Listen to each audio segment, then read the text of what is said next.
Bonsoir. C'est classe ce soir, je vois que les meufs sont sapées, quoi. Hein.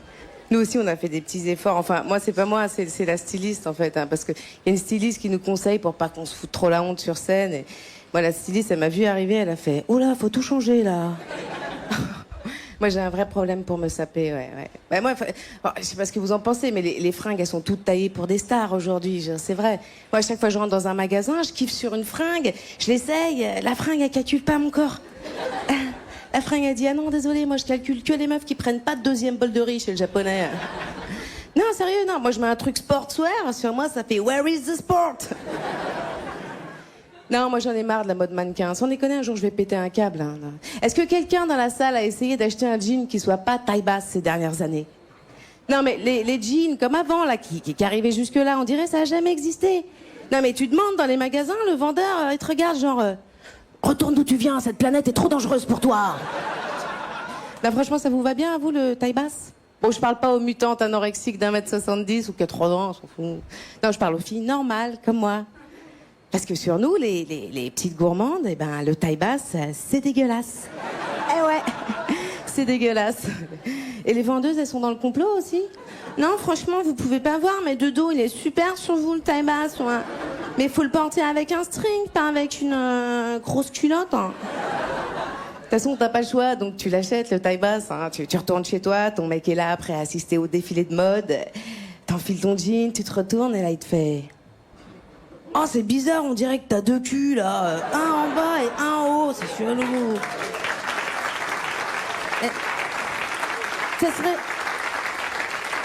Ça serait pas mieux avec un string, ce genre de fut, là? Non, c'est vrai que ça fait mal sur le coup, mais c'est sincère. Et c'est vrai, avec mon mec, on se dit tout. Hein. D'ailleurs, tous nos potes nous disent « Vous êtes trop fusionnels. » Bon, c'est vrai, des fois, c'est chiant. Hein. On est tout le temps ensemble, on vit ensemble, on habite un 2 pièces. Moi, quand je sors du salon, il me dit « Tu vas où ?» Alors, la question préférée des couples fusionnels, je sais pas si vous la connaissez, c'est « À quoi tu penses ?» Mais à la même chose que toi. Alors, pourquoi tu lèves pas ton gros cul pour aller le faire, ce putain de café? Et alors, attendez. Et alors, de l'autre côté, il y a les couples super indépendants, plutôt ambiance... Mais on devait pas aller chez tes parents dimanche dernier. Mais Jack, mes parents sont morts il y a 2 ans. Mais je ne m'appelle pas Jack. Mais qui es-tu? Sors de chez moi, vilain démon. Non, mais cette histoire de fusionnel, en vérité, c'est un truc de filles, c'est vrai. Enfin, c'est les filles qui voudraient fusionner avec leurs mecs, hein. Les mecs, eux, la plupart du temps, soit ils fusionnent tout seuls, dans ces cas-là, c'est une maladie qu'il faut soigner, hein. Soit ils fusionnent avec leurs potes, hein. Et c'est vrai que ça nous fait mal à nous, les filles. Je veux dire, c'est vrai que c'est toujours dur quand ton mec s'apprête à sortir, à faire une soirée entre potes, et toi tu restes à la maison. C'est toujours la minute boulet pour la meuf sur le pas de la porte, hein, tu vois. Toi t'es là, t'es habillé normal, pourtant à ce moment-là, il y a des charentaises qui te poussent, une vieille robe de chambre pourrie. Et lui, il est là, surexcité, avec le pot de gel entier sur la tête. Bon, bah, j'y vais, mon petit bout de gras. Hein, j'essaye de pas rentrer trop tôt. Hein, j'ai mes clés, j'ai ma liberté, j'ai rien oublié. Si, il y a ton cerveau sur la table du salon, là. Mais non, mais tu sais que j'en ai pas besoin quand je suis avec mes potes. Hein.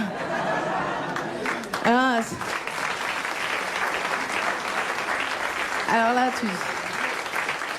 là, tu refermes la porte, tu vois, et puis il y a la rage qui commence à monter petit à petit. Mais il y a ta raison qui commence à te parler aussi, qui te dit « Non, faut le laisser vivre pleinement ces moments. C'est super important pour lui. C'est son jardin secret. » Son jardin secret. C'est pas une arnaque, cette histoire de jardin secret, sans déconner. Non, mais il y a des mecs, c'est pas un jardin qu'ils ont, c'est une exploitation agricole, mon frère. Mon frère. Faut que j'arrête de traîner avec eux. Non mais sérieux, ils cultivent quoi à l'intérieur exactement? J'aimerais bien savoir, j'aimerais bien qu'ils me fassent visiter un jour. Tu veux vraiment savoir ce qu'il y a dans mon jardin secret? Bon ok, mais promis on s'engueule pas. Hein. Vas-y rentre. Bon, bah là c'est la rangée des culs, là. Là il y a les touffes de printemps. Là c'est ta sœur, mais on a dit qu'on s'engueulait pas. Et là tu l'as vu la Jennifer Lopez, là, elle est bien là. Ouais. Ah, je vais lui casser le pot, demain je vais la mettre en terre, elle sera mieux. Ah, ouais. C'est ça, c'est ça l'avantage de la scène, c'est de pouvoir dire tout et n'importe quoi. Au début, je voulais tout vous dire. Finalement, je vous ai dit n'importe quoi. Mais merci de m'avoir écouté. C'était Blanche.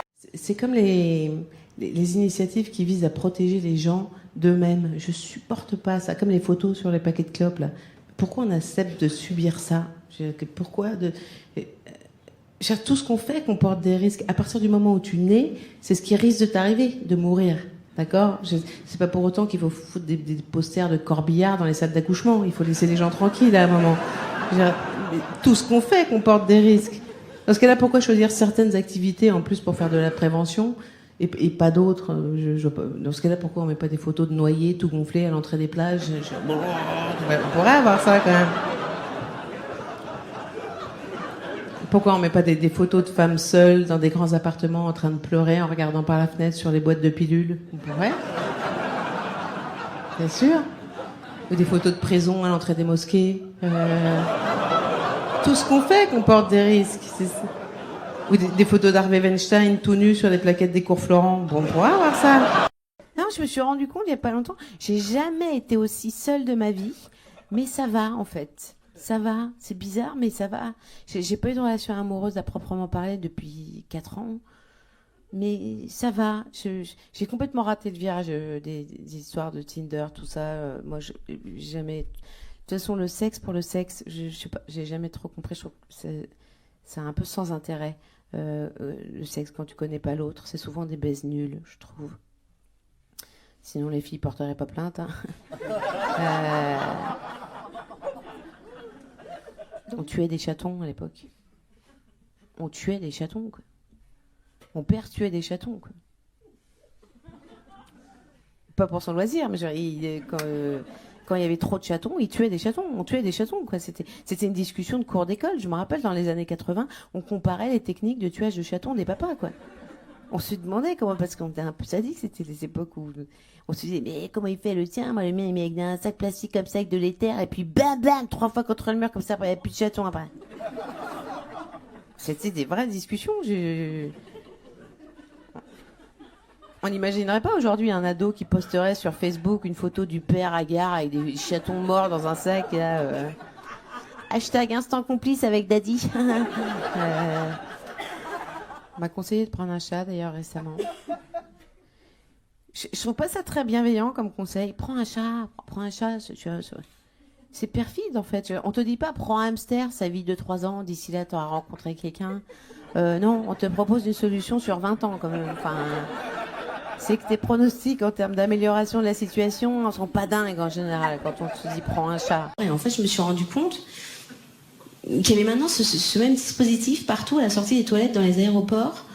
C'est une petite borne comme ça, très élégante, technologique, comme ça avec un petit plateau au-dessus avec 5 boutons buzzer représentant la variation des émotions, comme ça avec des smileys, donc allant du smiley le moins content au smiley le plus content, comme ça, avec un petit panneau au-dessus qui suggère de noter la propreté des toilettes. Et bon, moi, la première fois que je vois la borne, je sors comme ça, puis je vois, oh, super fun, une borne à buzzer. Non, parce que c'est vrai qu'on a rarement une borne à buzzer chez soi, donc on croise une borne à buzzer, on est content de buzzer. Et j'avoue, j'ai buzzé. Je sais même plus ce que j'ai buzzé, d'ailleurs, c'est juste pour le plaisir de buzzer, à vrai dire. Et je me retourne, et là, je vois une petite dame courbée avec une blouse, des seaux, des éponges, qui s'apprête à aller nettoyer les toilettes. Et là, je percute seulement à ce moment-là.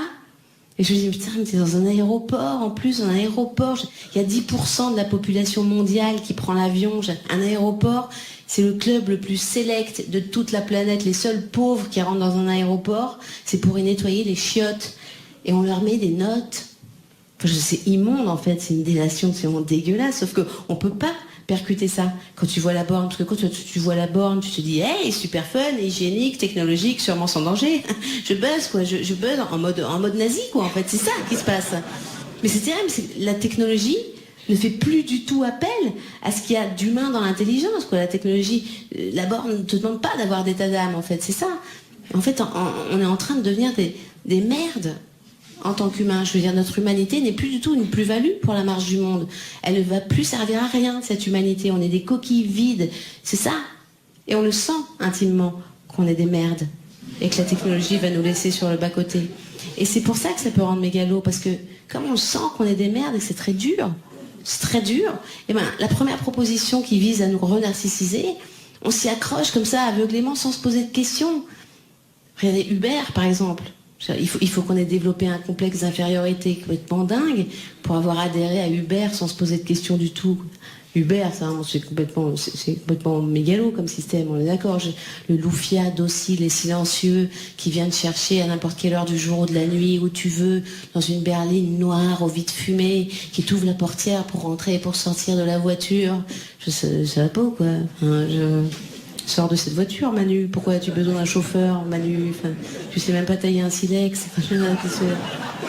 Mais c'est qu'on est malade, qu'on a besoin tout d'un coup de se sentir extraordinaire parce qu'on se sent trop des merdes. Notre ego est sans arrêt en train d'osciller entre 0 et plus 10 000.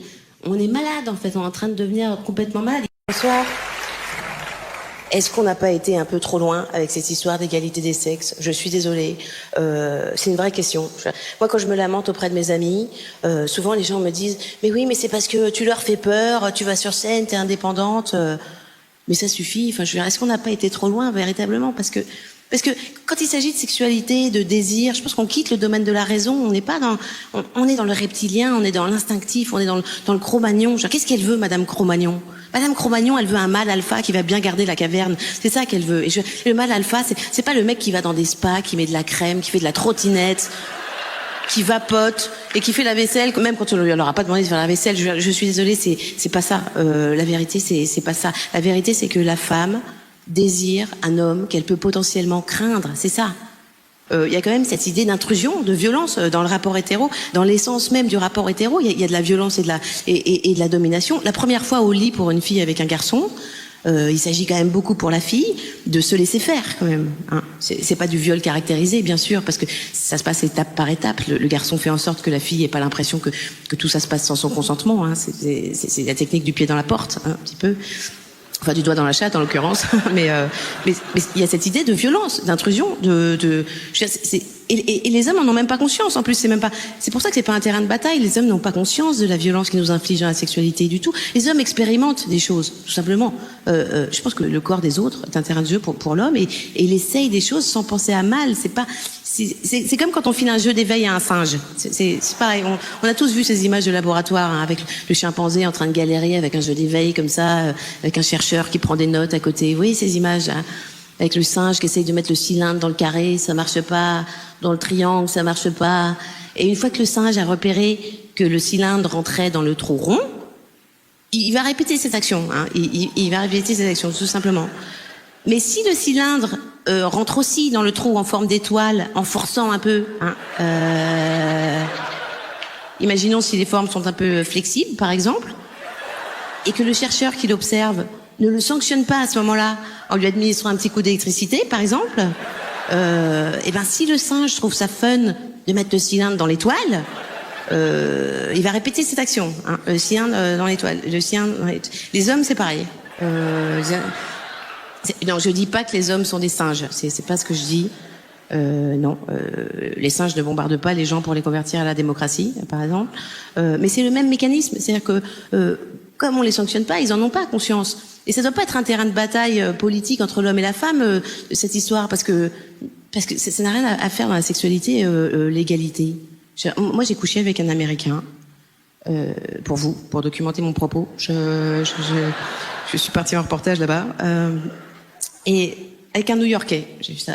Et le New-Yorkais, c'est après le Québécois, c'est ce qu'on fait de mieux en termes d'intégration par le mal de l'égalité des sexes. C'est très intégré chez eux, à tel point que la parité est vraiment appliquée à la sexualité complètement, quoi. Et bon, on se fait chier, quoi. J'ai pas compris ce qui se passait du tout. À un moment, le mec était derrière moi. Tout allait bien, tout était très agréable, vraiment très bien. Bravo, monsieur, très très bien. Et tout d'un coup, lui vient cette idée géniale de mettre une fessée. D'habitude, on fait comme si on n'avait pas vu, pas entendu, puis ça passe comme ça. Mais là, non, il cherche le consentement, le gars. Donc, il cherche le regard comme ça, puis une fois qu'il met comme ça dans les yeux, il me montre sa main avant de la mettre. Il me dit, is it okay? Is it okay de quoi? Is it okay? Qu'est-ce que... Tu me demandes la permission, mais je suis pas ta mère, moi. Mais quelle sorte d'inversion étrange c'est? Tu t'apprêtes à m'infliger une punition pour une faute que je n'ai pas commise déjà, situation absurde qu'il faut accepter. Hein. Et tu me demandes si tu peux... on ne propose pas une fessée, on inflige une fessée. C'est comme ça. Un gosse qui fait chier, tu vas pas lui dire est-ce que tu veux bien que maman te mette un gros coup de cutter dans les joues ou tu préfères pas? On dit pas ça. Enfin, j'ai pas d'enfant, je sais pas comment on sanctionne les bêtises, mais on s'est compris. Il faut laisser ces histoires d'égalité en dehors du lit, c'est important. Je suis féministe, hein, je suis profondément féministe. Attention, je dis souvent du mal des fémènes, c'est vrai, mais c'est parce que je suis jalouse, tout simplement. C'est juste que moi, avec la gueule que tirent mes seins aujourd'hui, si je m'écrivais quelque chose sur la poitrine, on comprendrait pas bien le message. Mais c'est, je suis féministe, je suis profondément féministe, vraiment. Je pense que les hommes et les femmes devraient avoir les mêmes chances dans la vie, les mêmes droits, les mêmes salaires partout dans le monde, évidemment. Mais je suis pas totalement féministe. Parce que moi, je mets des talons, par exemple. Une fille qui met des talons n'est pas totalement féministe. Parce que c'est quoi mettre des talons? Mettre des talons, c'est assumer, c'est vouloir, à un moment, à un endroit, quand on le décide, être réduite à l'état de gazelle fragile, à qui tu peux péter les pattes arrière à tout moment. C'est ça, mettre des talons. Alors pourquoi on continue d'en mettre des talons? C'est bien que quelque chose résiste. C'est bien qu'à un endroit, on veut un dominant et un dominé. Et dans les sociétés dans lesquelles on vit, dans les sociétés où les tâches domestiques sont censées être également partagées par l'homme et la femme, c'est très bien ce partenariat pour la vie quotidienne, c'est très agréable, mais je suis désolée, on peut plus baiser. Tu peux plus baiser. Tu peux pas faire semblant d'être bousculé par ton bonhomme parce qu'on est samedi soir, que la vaisselle est faite, que les mômes sont couchés. Tout d'un coup, t'inventer un personnage de proie fragile et apeuré au lit. Quoi, je sais pas si je suis d'accord. Qu'est-ce que tu vas me faire? C'est ridicule. Enfin, et le mec non plus, il va pas se risquer à te foutre bestialement la tête dans l'oreiller s'il sait qu'à tout moment il peut se prendre un putain mais il pue les draps, Ludo. T'avais dit que tu ferais une machine, merde, tu fais chier, on peut pas compter sur toi, petite bite. Voilà ce que je voulais vous dire. Merci de m'avoir écouté. Bonsoir. Bon, alors, il y a des frites au congélo, tu te fais bouillir de l'huile, hein, tu sais faire ça, et puis tu t'en fais pas, on sera revenu avant minuit. Oui, enfin bon, tu nous attends pas, quoi. Hein. Mais pourquoi je peux pas venir avec vous? Parce que ce soir, c'est la soirée de papa et maman. Hein, et on a envie de s'amuser un peu. Hein. Il n'y aura pas d'enfant de ton âge. Et puis, de toute façon, tu peux pas suivre une conversation, faut toujours tout expliquer. Pourquoi vous rigolez? Et c'est qui, Jean-Bernard? Et maman, ça veut dire quoi, zoophile? Non, mais moi, je veux m'ennuyer toute seule. Mais non, eh ben tiens, ce soir, exceptionnellement, t'auras le droit de regarder les dessins animés. Ouais, j'ai déjà tous vu. Bon, eh ben, t'auras qu'à regarder les DVD de papa. Hein? Bon, allez, tu te couches pas trop tard et, sérieux, tu ouvres la porte à personne, hein. Sauf si on te propose beaucoup d'argent. Pourquoi? Tu veux que je te dise pourquoi? Parce que si ça se trouve derrière la porte, il y a un monsieur très très méchant. Oui, il va t'attraper, il va te couper en petits morceaux. Et après, il va te jeter à la poubelle. Et nous, on te cherchera partout. Tu veux qu'on soit malheureux? Et après, les journalistes débarquent, ils commencent à fouiner partout dans la baraque. Et là, qu'est-ce qu'on apprend? Que c'est le voisin d'à côté qui a fait le coup. Et là, on est obligé de lui faire un procès. Tu sais combien ça coûte un procès? Tu crois vraiment qu'on a les moyens? Bon, alors t'arrêtes de discuter et puis tu fermes bien derrière nous, ok? Oui, mais maman, ça veut dire quoi, zoophile? Oh, on est mignonne. Bon, allez, Lespina. Mais c'est bien parce que j'apprends à me débrouiller toute seule quand même. C'est bien parce que j'ai mangé toutes les frites, j'ai bu toute l'huile. Mais bon, ce sera bien que les parents y rentrent maintenant parce que ça fait 3 dodos qui sont pas rentrés. Alors je commence à m'ennuyer un peu. Surtout que maintenant j'ai regardé tous les DVD de papa. Mais c'est toujours la même histoire.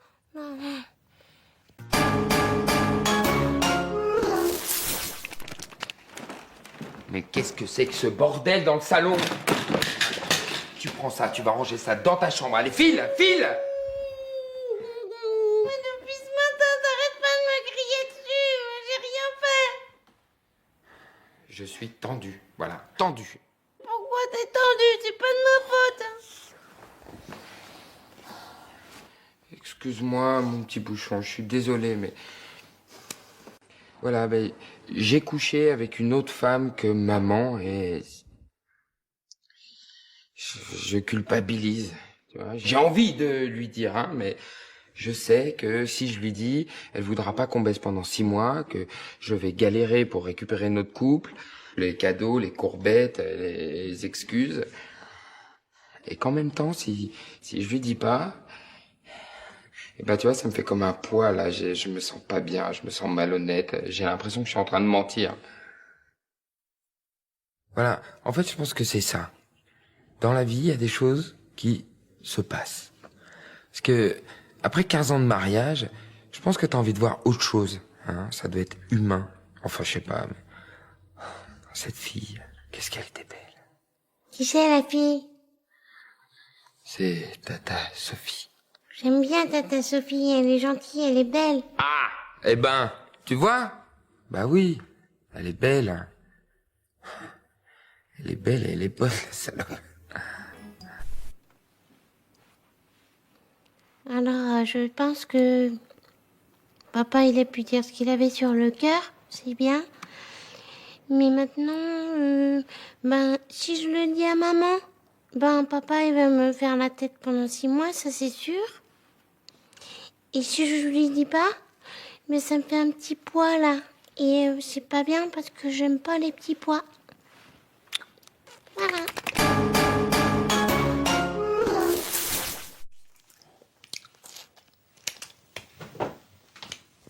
Eh maman, regarde. Ouais, super.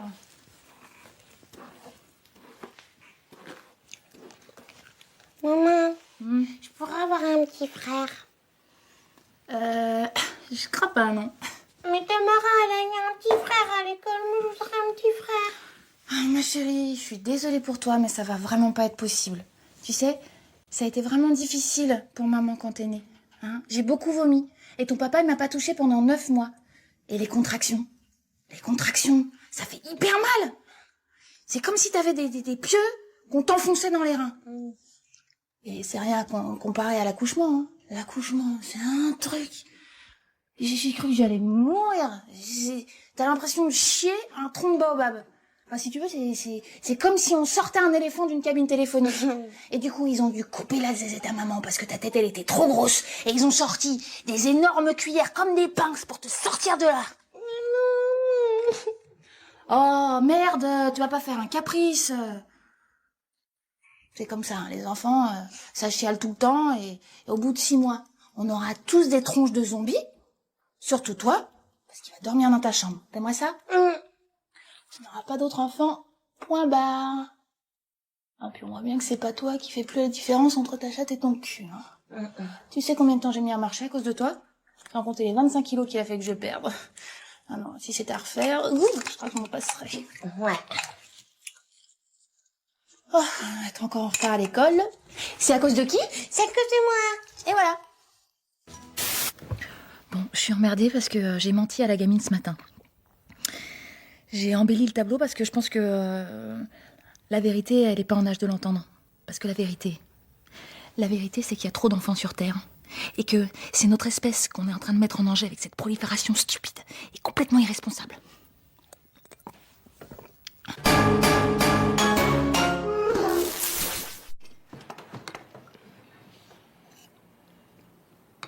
Maman, comment on fait les bébés? Oula, t'as bien le temps d'y penser, ma chérie. D'abord, faut une situation sociale, un appartement, un mec aussi, éventuellement. Mais bon, il y a plein de trucs super à faire avant. Quoi? La fellation, le cunilingus. Et même, tu sais, si tu veux rester vierge pour le prince charmant, il y a un truc tout simple, c'est la sodomie. C'est un vieux travelot hongrois qui m'a initiée. Oh, Budapest. Mais maman, mais c'est quoi la sodomie? Sodomie, ma chérie, sodomie. Comment t'expliquer? C'est du coït anal. Oh, je sais pas comment le dire. Bon.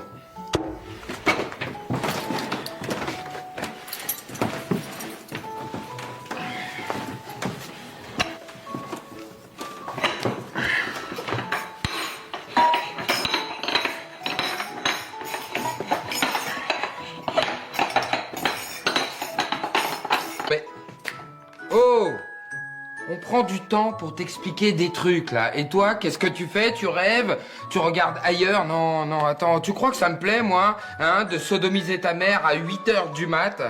8h du mat! Putain, mais je suis carrément à la bourre. Allez, moi, je me casse.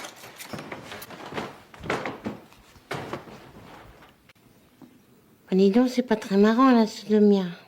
Mi. Sodomie. Oui.